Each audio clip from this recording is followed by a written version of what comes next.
मित्रांनो नमस्कार. आज आपण निंबुडी या गावात आहे. या बागेला जवळजवळ साधारण आता 6 महिने पूर्ण झालेत. पण काय होतंय, बऱ्यापैकी कलर दाखवतो. कलर असा लिंबू कलर येते डाळिंबाला. फक्त डाळिंबाची क्वालिटी बघू शकता कशा पद्धतीची आहे. कारण ही जी फळ आहे, हे फळ आता जवळजवळ मॅच्युअर झाले, मला काही अडचण नाही. तर आता हे शेवटच्या टप्प्यात आहे. तर आपण याला काय करतोय, झूम चालू करतोय. आणि झूम ह्या टप्प्यात दिल्यामुळं डाळिंब वजन भरपूर देतं.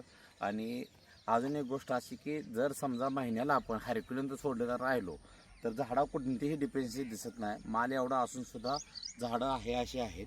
त्याचं कारण हे आहे की आपण प्रत्येक वेळी जे हॅरक्युलिन दिले त्या हॅरक्युलिनचा फायदा 100% लोकांना होतोय.